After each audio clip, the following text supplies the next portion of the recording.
Olá, meu querido, eu te cumprimento nessa manhã abençoada, com a graça e com a paz do Senhor Jesus. Eu vou dividir contigo a minha meditação dessa manhã. Está registrada lá no livro de Lucas, Lucas 24, a partir do 13. Vamos meditar por alguns momentos, no nome de Jesus. Naquele mesmo dia, dois deles estavam de caminho para uma aldeia chamada Emaús, distante de Jerusalém 70 estádios. E iam conversando a respeito de todas as coisas sucedidas. Aconteceu que, enquanto conversavam e discutiam, o próprio Jesus se aproximou e ia com eles.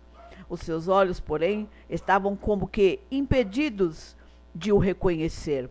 Então lhes perguntou Jesus: que é isso que vos preocupa e que ides tratando à medida que caminhais? E eles pararam entristecidos. Um, porém, chamado Cleopas, respondeu dizendo: és o único porventura que, tendo estado em Jerusalém, ignora as ocorrências desses últimos dias? E lhes perguntou: quais?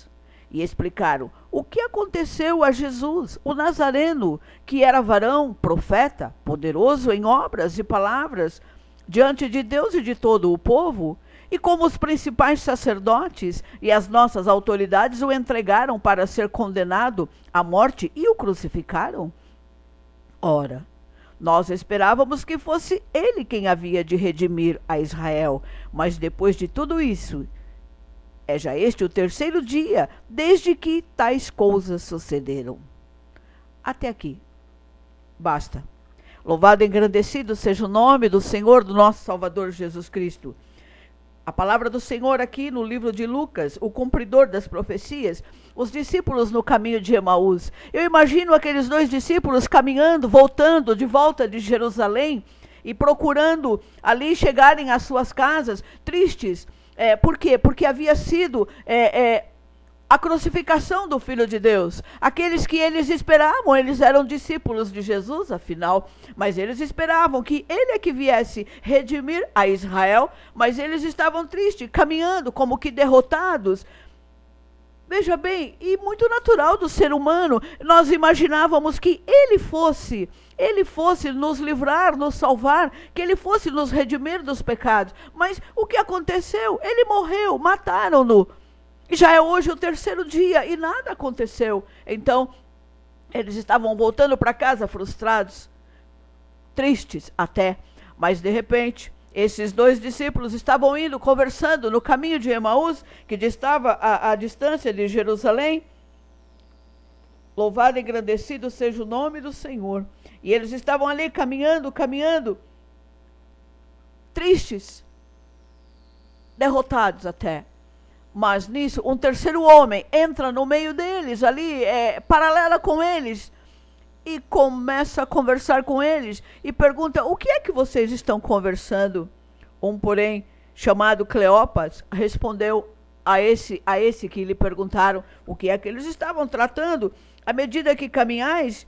E eles pararam bem entristecidos e olharam para a cara daquele terceiro homem, daquela terceira pessoa que parou, que caminhou, começou a caminhar com eles e disseram: mas você é o único em Jerusalém que não sabe o que aconteceu? Os fatos, as novidades? Você está ausente, você não tem noção do que está acontecendo em Jerusalém? Mataram o nosso Cristo. Crucificaram-no. Você é o único, por acaso, que não sabe dessas notícias? E Jesus ia caminhando com eles. E Jesus ali começou a ouvir a lamentação deles. Por acaso, como é que está a tua vida? Jesus está caminhando contigo aí lado a lado? E talvez você não tenha se apercebido que é o próprio Filho de Deus que está ali contigo, juntinho, lado a lado, ombro a ombro, perguntando às vezes para você: ei, o que te falta? O que é preciso fazer para que você se levante? Como ele perguntou para aquele cego: o que é necessário? O que você precisa? E o cego foi muito claro e objetivo: Senhor, eu quero ver. Eu quero ver. Será que você está contando somente as derrotas? Será que você está glorificando a Deus na sua tristeza? Ou mesmo no seu momento de provação? Será que você tem estado em contínuo com o Senhor? Porque veja bem, o nosso Deus, Ele é Espírito, Jesus Cristo está caminhando contigo, lado a lado. Ele caminha conosco e muitas vezes nós não nos apercebemos de que é o próprio Deus que está caminhando conosco.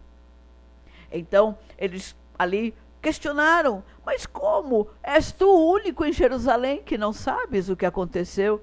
E Jesus ali conversando com eles, e lhe perguntou quais os acontecimentos. O Nazareno, que era varão poderoso, profeta, em obras e palavras, diante de Deus e de todo o povo, e como os principais sacerdotes e as nossas autoridades o entregaram para ser condenado à morte e o crucificaram. Ora, nós esperávamos que fosse ele que iria redimir a Israel. Depois de tudo isso, é já o terceiro dia desde que tais coisas sucederam. Em verdade, também que algumas mulheres, das quais conosco estavam, nos surpreenderam, tendo ido de madrugada ao túmulo. E não achando o corpo de Jesus, voltaram dizendo terem tido uma visão de anjos, os quais afirmavam que ele vive. Você veja que interessante, não é?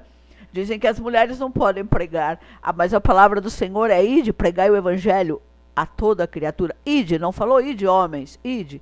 E você percebeu também que no túmulo, ali no túmulo, quando Jesus estava morto, o corpo dele estava lá, o corpo apenas, porque o espírito dele havia ido ao Hades, durante aquele período em que ele esteve ali, o corpo dele esteve ali, inerte. Ele apareceu primeiramente a quem?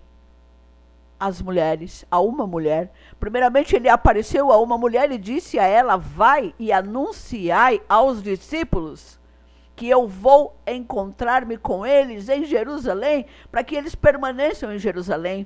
O Senhor Jesus deu ordem, notificou primeiramente, não foi a um homem, foi a uma mulher. Aí começou o arrancar do véu, aí começou o cálice da nova aliança, aí começou também uma mulher a ser portadora do evangelho, da palavra de Deus. O que era obscuro, o que era tão difícil na lei, a mulher não tinha direito a nada, mas a partir de que Cristo morreu, ressuscitou, ele mudou todas as coisas. Inclusive, começou o evangelho ali com uma mulher, para a mulher que anunciasse aos discípulos. Não estou com isso defamando os homens, não, muito pelo contrário. Os homens têm o poder de Deus da mesma forma que uma mulher tem, porque para Deus não existe sexo, para Deus não tem homem, não tem mulher. Para Jesus Cristo, nós somos apenas espírito. Então, nós podemos compreender a palavra do Senhor. E ali, em verdade, também eles estiveram ali. E nisso, eles continuaram a caminhar e Cristo foi falando com eles. E o coração daqueles dois discípulos foi ardendo, foi queimando. Porque aquele homem falava com eles de um modo tão gratificante, de um modo tão gostoso, que quando chegaram na casa, eu creio que era um casal, Cleopas, porque eles estavam caminhando lado a lado. Eu creio que era um casal. E quando chegaram em suas casas, eles convidaram aquele terceiro homem, fica conosco.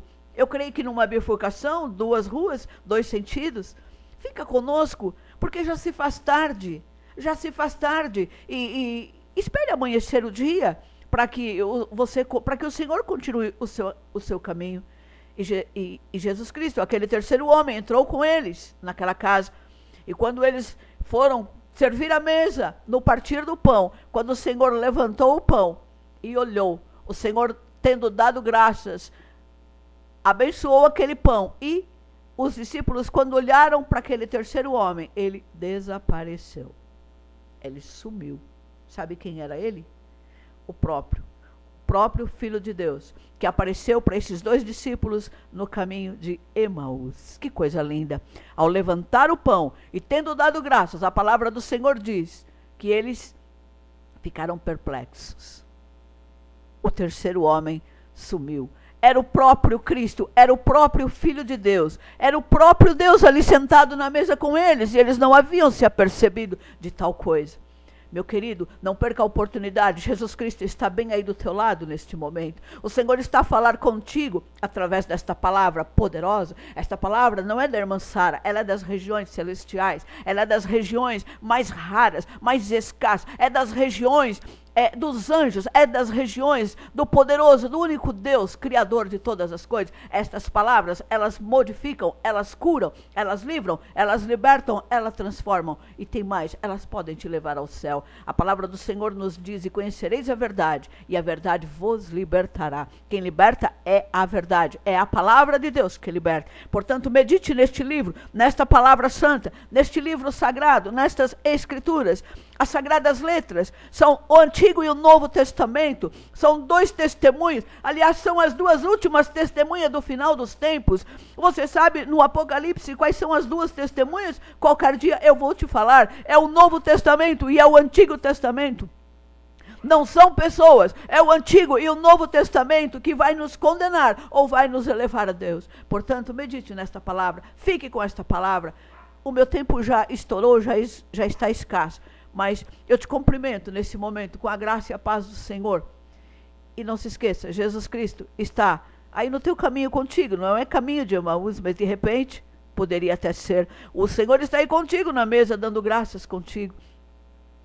Nós agradecemos ao Senhor por tudo isso. Nós agradecemos a presença do Senhor em nossa vida continuamente. Que o Senhor te abençoe e te guarde. Que o Senhor faça resplandecer o seu rosto sobre ti. Que o Senhor tenha misericórdia de ti e de mim e nos dê a paz. Fica na graça e na paz do Senhor.